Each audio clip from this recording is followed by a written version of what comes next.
Salut à toi, j'espère que tu vas bien. Aujourd'hui, j'avais simplement envie de te faire une courte vidéo pour te faire part d'une image à nouveau. Vous savez bien maintenant, pour ceux qui me suivent, en tout cas, vous savez bien que j'aime trouver des images à ce qui se passe, ce qui se joue dans notre inconscient, ce qui se joue dans l'arrière-plan, dans notre âme. Puisque l'inconscient, à nouveau, c'est notre âme, littéralement. Ok. J'avais envie simplement de te permettre de comprendre que pour notre âme, il n'y a pas de passé, de présent, de futur. Tout existe. Notre âme est cette espèce de carte mémoire dans laquelle toutes nos expériences de vie sont enregistrées. Ceci étant dit, pour notre âme, et donc notre inconscient, il n'y a pas de différence entre le rêve, l'état de rêve, et l'état de veille dans lequel nous sommes. C'est exactement la même chose. C'est-à-dire que lorsque tu penses à certaines mémoires, certaines choses qui ont été dites à ton sujet dans le passé, ton âme, qui ne fait pas la différence entre ton passé et ton présent, comme elle ne fait pas la différence entre le rêve et l'apparente réalité, ton âme envoie toujours les mêmes messages, les mêmes commandes, en quelque sorte, que celles qu'elle a envoyées des années avant. Je te prends un exemple concret. Lorsque j'étais beaucoup plus jeune, donc je te parle de ça à l'époque où je devais avoir 8-9 ans, je prenais mes premiers cours de danse. J'étais inscrite dans un cours de danse moderne jazz à l'époque. Et donc j'intègre ces cours de danse avec beaucoup d'entrain parce que c'était quelque chose que j'aimais beaucoup, que j'aime toujours d'ailleurs, ça n'a pas changé. Et à ce moment-là, quand je rentre dans ces cours de danse, je suis dans une situation physique où je suis obèse. Médicalement, c'est marqué sur mon carnet de santé, je suis obèse. Et avant d'intégrer ces cours de danse, je ne m'étais jamais vraiment considérée comme mal à l'aise vis-à-vis de mon corps. Je me trouvais plutôt bien avec mon corps. Il n'y avait aucun problème avec l'aspect que je pouvais avoir. Je me trouvais même très très belle. À l'époque, j'adorais poser, faire des photos, mettre plein de tenues différentes. J'étais très pépette, très très coquette. J'adorais ça. Et je me sentais super bien avec mon corps tel qu'il était. Mais cette première expérience d'entrer dans ce cours de danse va me faire vivre une discussion, même plusieurs discussions, plusieurs commentaires, plusieurs jugements de ma prof de danse qui s'appelait Stéphanie à l'époque, qui s'appelle toujours d'ailleurs, je pense qu'elle est peut-être même partie, je ne sais pas. Parce que cette prof de danse, de son point de vue à elle à l'époque, qui était très rigoureuse, qui était une très très bonne prof, mais à la fois sur le plan humain extrêmement dure, me met la fiche en fait. Elle me met la honte sur le poids que je fais, le corps que j'ai devant tout le monde. À chaque fois que je rentre dans son cours. J'étais moche, grosse, j'étais un problème parce que du coup, elle ne pouvait pas commander les mêmes tailles pour tout le monde, puisque moi, évidemment, je rentrais pas dans les tailles du 10 ans, du petit S, voire du XS que la plupart des jeunes filles faisaient à l'époque. Moi, j'étais déjà en mode XL, quoi. Et elle venait et elle faisait des commentaires sur mon corps et la taille que je faisais et mon manque de grâce. Enfin, elle mettait en avant toujours le fait que mon corps, le poids que je faisais, était un problème. Et à l'époque, alors que moi, j'avais encore une relation à mon corps qui était saine, dans le sens où je me trouvais très bien comme j'étais. J'y pensais même pas, en fait. Elle va, en fait, à ce moment, inculquer dans mon mental le fait que ce n'est pas OK de faire le poids que je fais. Qu'il y a un problème à régler. Donc mon corps devient un problème à régler à ce moment-là. Et évidemment, puisque j'ai dû faire ça pendant 3 ans à peu près, évidemment, ça s'amplifie à l'entrée au collège, 11-12 ans, où là on rentre comme dans toutes les phases de collège, où on rentre dans la comparaison. Voilà. Donc à ce moment-là, mon corps, mon poids devient un problème à régler. Et je vais y mettre beaucoup d'énergie. Ce que je veux dire par là, c'est que même si aujourd'hui, mon corps a changé, ça a évolué, pendant longtemps, mon inconscient, mon âme, elle, a continué à envoyer les commandes de « ce corps est un problème ».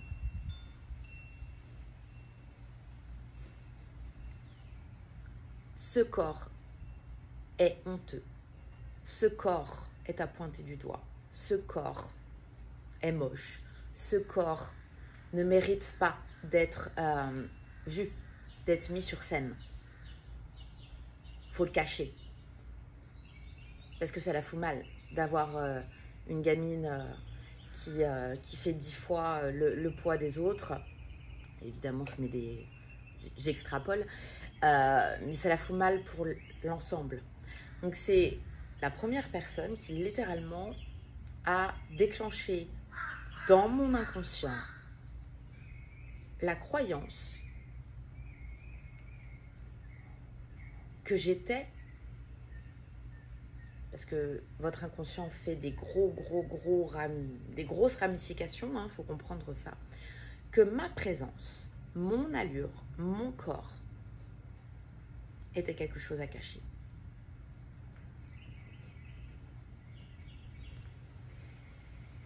Et c'est quelque chose dont j'ai pris conscience hier. Ok. Ce souvenir est revenu alors que je m'en rappelais plus. Je n'y accédais plus de manière consciente depuis très longtemps. Ce corps n'était pas aimable. Ce corps n'était pas beau. Ce corps n'était pas gracieux. Ce corps n'était pas joli à voir. Ce corps faisait tache dans le décor.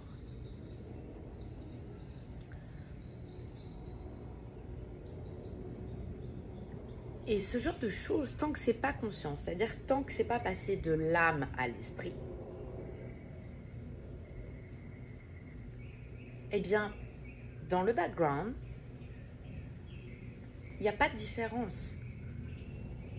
C'est une mémoire active dont tu ne te rends pas compte, mais qui continue à envoyer les commandes de... Notre inconscient fonctionne vraiment comme un système de solution à un problème. Donc, dès qu'il y a un problème, a priori, il engage un système, un fonctionnement, un programme pour régler le problème. Mais pour que ce programme s'établisse, ça prend de l'énergie. Lorsque je travaille avec mes clientes, on fait remonter des programmes. Mais surtout, on va aller voir la source, l'origine, la racine du programme qui tourne en arrière-plan et qui utilise l'énergie de l'être.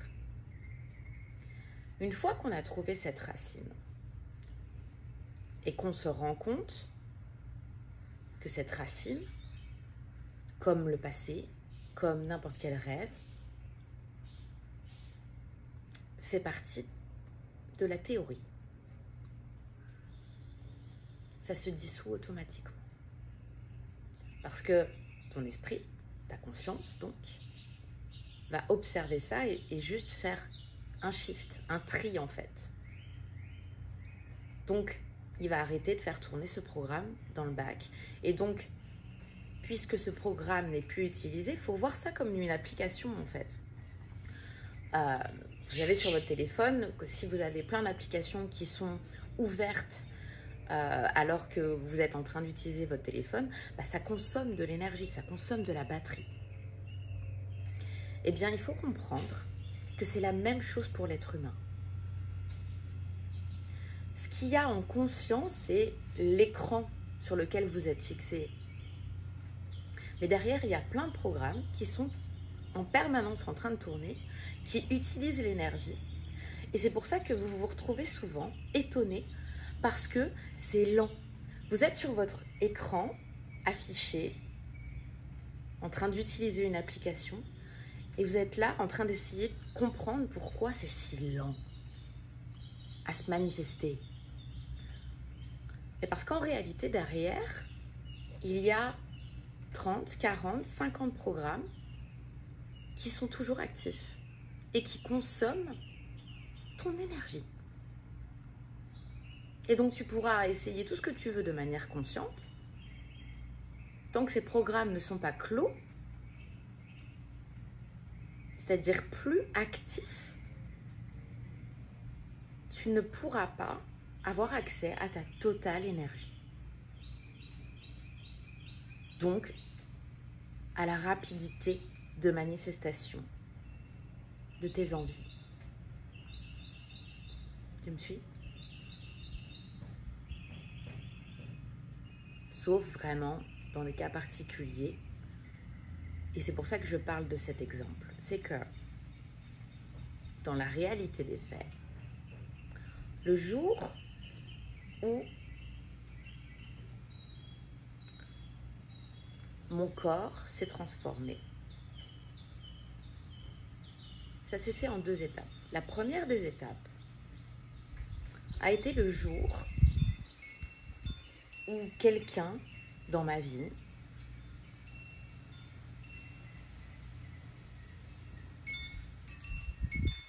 m'a clairement montré qu'il trouvait que mon corps était beau.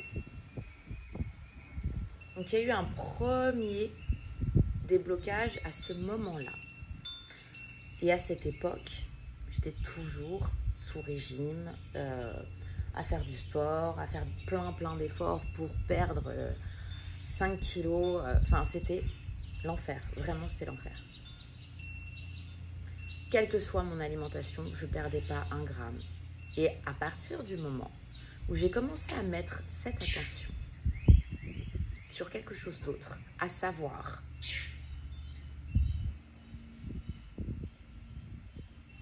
aimer. À l'époque, c'était ça. Alors, j'ai commencé à perdre du poids. Et la deuxième grosse perte de poids qui sera quasi définitive d'ailleurs, a été lorsque je suis devenue maman. Et qu'à nouveau, j'ai posé toute mon attention sur le fait de mettre au monde cet enfant et de m'en occuper et de prendre soin de ma fille et de l'aimer. Excusez-moi, j'ai des cheveux qui me gênent. À ce moment, je perds les derniers kilos et je vais en arrêter avec tous ces régimes et autres. Et je continue à perdre du poids encore aujourd'hui. Sans rien faire. En particulier. Juste en écoutant mes envies. Donc, ce que je veux dire par là, c'est que à partir du moment où tu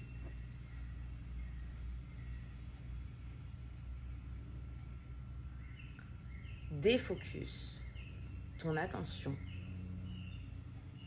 de ce que tu considères être un problème et que tu vas voir ce qui se joue derrière, que tu vas voir tous les autres programmes qui ne sont pas en rapport avec ce que tu considères comme un problème à résoudre, alors automatiquement, ton problème s'éteint. Il n'y a plus de problème. Il disparaît. Tu passes d'une réalité à une autre sans même te rendre compte. Le fait est que la plupart des gens considèrent que leur passé est toujours à régler. Est-ce que lorsque tu fais un cauchemar dans le monde des rêves, imaginons tu fais un cauchemar, puis tu te réveilles, est-ce que tu vas passer ta journée de réveil, d'éveil, à essayer de régler le rêve, le cauchemar que tu as vécu la nuit d'avant, d'y trouver une solution? Non. Et pourtant, c'est ce que la majorité des gens font avec leur passé. Et ce qu'il est important de comprendre ici, c'est que ton passé, comme ton futur, sont des rêves. Tantôt sympas,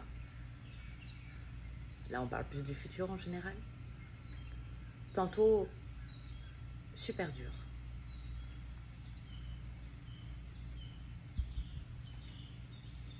Et ils passent leur temps présent à focuser leur énergie sur ça, le futur ou le passé.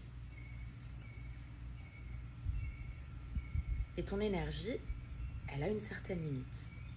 Et tant que tu donnes cette énergie à un passé qui n'est rien d'autre qu'un cauchemar, ou à un futur qui n'est rien d'autre qu'un rêve, il ne te reste plus assez d'énergie pour pouvoir vivre ton instant et donner cette énergie dans l'instant. Donc, ce que je veux te partager ici, et j'en finirai là-dessus, parce que c'est déjà 18 minutes de vidéo, ce que je veux te partager ici, c'est que lorsque certains traumas de ton passé remontent à la surface, traite-les comme tu traiterais un cauchemar. Observe, laisse les émotions être ce qu'elles sont, puisque de toute façon, comme lorsque tu es dans un cauchemar, tu n'as pas la possibilité de changer quoi que ce soit. Tu n'as qu'à observer. Puis lorsque tu reviens à ton état, c'est pour ça qu'on dit « je reprends mes esprits ». En réalité, tu reprends ton esprit.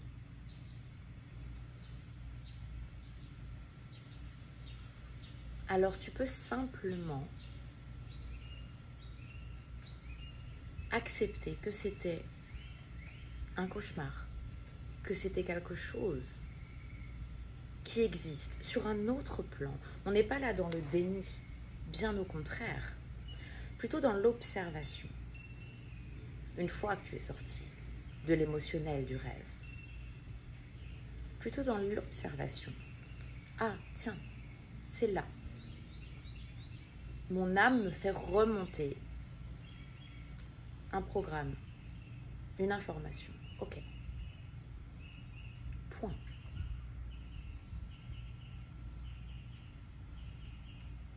Lorsque on dit tes rêves sont souvent un moyen qu'a ton inconscient de pouvoir évacuer des émotions. Oui, c'est juste. Mais dis-toi de la même manière que si tu as des émotions à évacuer, c'est parce que au moment où tu as vécu ce que tu as vécu, tu n'avais pas la possibilité de traiter la situation. C'est tout. Ça ne va pas plus loin que ça. Il n'y a pas d'autre sens. Donc, si tu n'as pas pu traiter l'information, c'est parce que tu n'étais pas assez en énergie pour pouvoir le faire. À nouveau, imaginons que tu ouvres ton ordinateur qui est chargé à 10% et que tu sais que tu vas avoir à faire une tâche, un travail, un document, n'importe lequel, qui va te demander plus de 10% de batterie.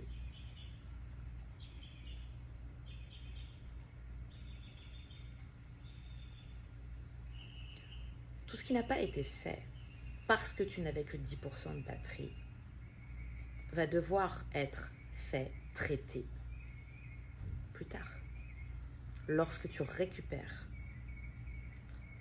une charge. Donc l'idée, ce que je t'invite à prendre, c'est que pour que tu puisses traiter chaque information qui n'a pas été traitée jusque-là, l'émotionnel c'est ça, c'est du traitement d'information, d'accord? Il te faut avoir un niveau de charge conséquent.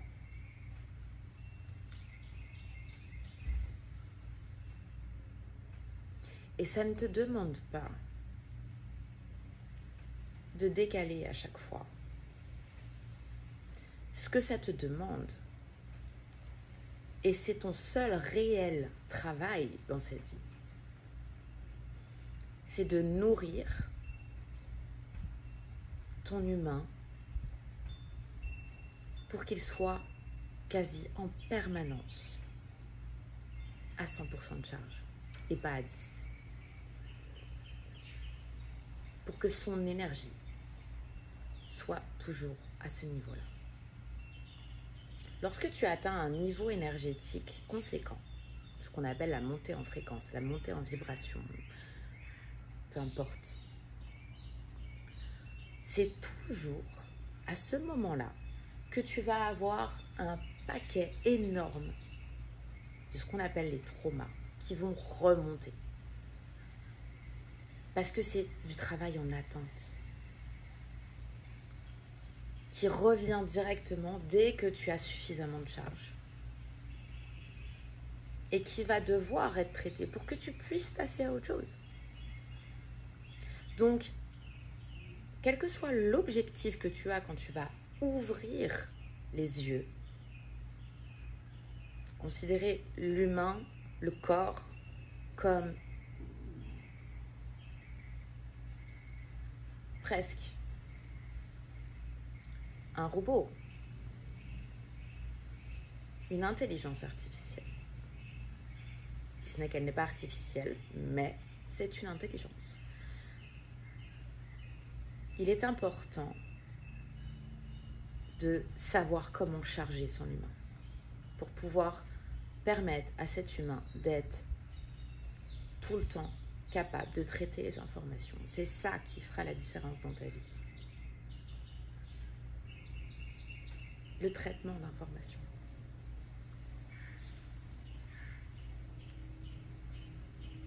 Donc il n'y a pas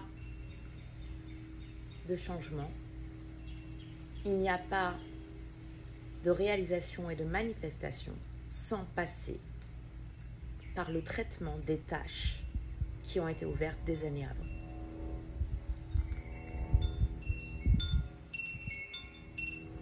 La seule chose que tu as à faire, c'est de prendre soin de ton énergie. Tout le temps.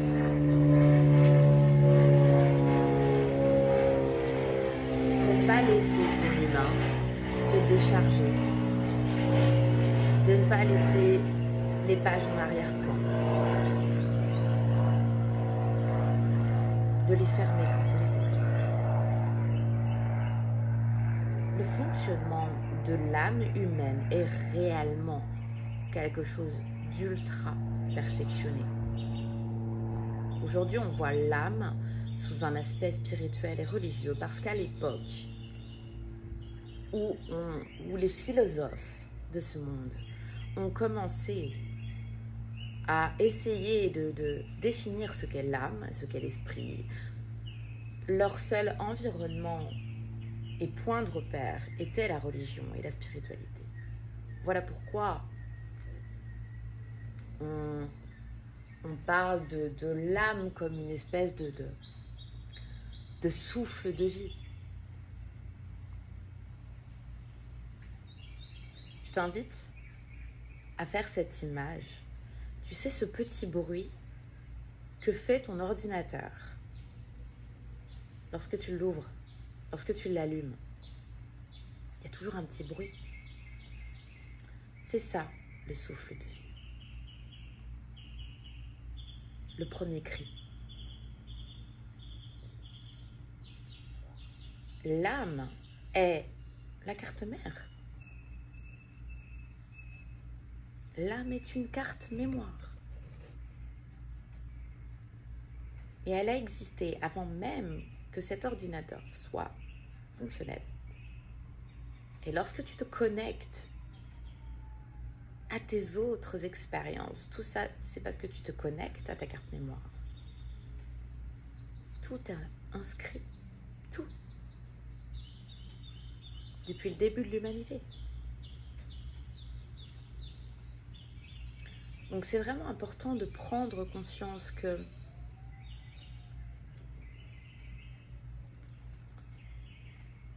il n'y a pas réellement, à nouveau, la notion de temps n'existe pas pour l'âme.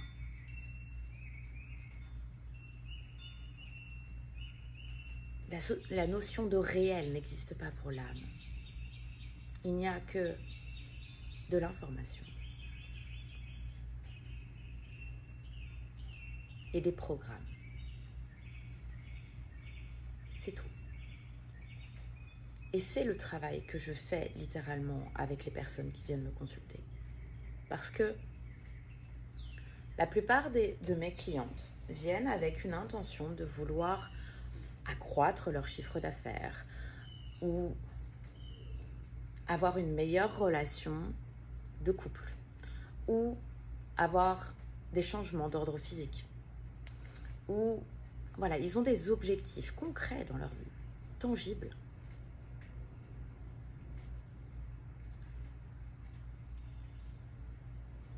Et le travail qu'on fait ensemble, c'est toujours d'aller justement voir tous ces programmes qui se jouent dans leur âme, qui sont actifs, même s'ils n'en ont pas conscience, et qui viennent déjouer leurs envies, leurs souhaits, qui viennent ralentir leur manifestation. Donc en fait, c'est pour ça que je l'ai appelé le shift, c'est que lorsqu'on travaille ensemble, le résultat le plus tangible que je puisse donner, c'est que ce que ces personnes vivent à coup d'effort, c'est-à-dire que c'est un peu comme si tu passais d'une connexion 2G, 3G, toute pourrie, qui galère, ça rame, ok? Ça rame. C'est vraiment le terme. Dans leur vie, ça rame. Ce qui fait qu'au bout d'un moment, elles ont même plus l'envie, en fait, d'ouvrir l'ordinateur, leur humain, là, parce que, enfin, à chaque fois qu'il y a quelque chose à mettre en place, c'est galère, c'est compliqué. Bah, c'est exactement ça. Je vais aller te connecter. Et je dis ça avec beaucoup d'humilité, mais je vais venir te connecter à une vitesse d'application, de réalisation et de manifestation qui est juste incroyable, parce que c'est une vitesse de l'esprit, pas la vitesse de l'âme. Je remets les choses dans l'ordre. Donc voilà. Donc effectivement, il y a tout un tas de résultats à ce genre de choses. Je n'ai jamais aucune idée de ce que vont faire les personnes avec leur nouvel humain, en quelque sorte. Avec leur nouvelle âme, leur nouveau système. Parce que ça ne me concerne pas et que ce n'est pas l'objet de mon travail, que de savoir ce que tu vas faire avec ça. Mon travail est de te rendre ton humain à nouveau, donc je parle de ton âme au départ, à nouveau ultra performant, ultra en bonne santé, ultra dans sa puissance, ultra dans ses capacités. Et du coup, ultra dans ses nouveaux téléchargements. Parce que quand tu as un ordinateur qui rame à cause de tout ça, on est d'accord, hein, les mises à jour, ça se passe plus, tu peux pas, il n'y a plus de place. C'est exactement ça. Parce que les mises à jour, elles se font entre ton esprit et ton mental, ton humain.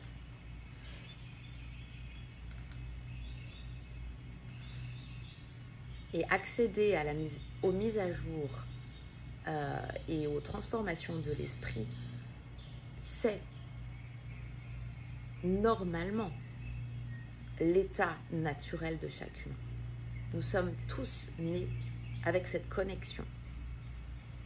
Mais parce que notre âme rame, on en perd la connexion à l'énergie, à notre esprit, à notre divin, voilà, à notre conscience. Je ne te parle pas de ta conscience ici, je te parle de ta conscience globale, à ce que tu appelles la source.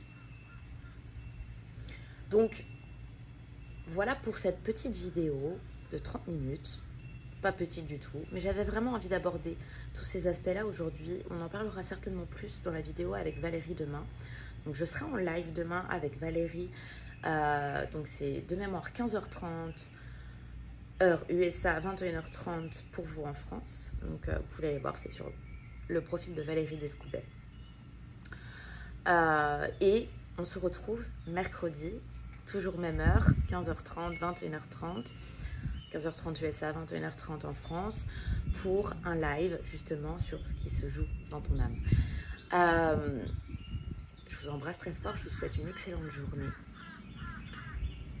et je vous dis à très vite.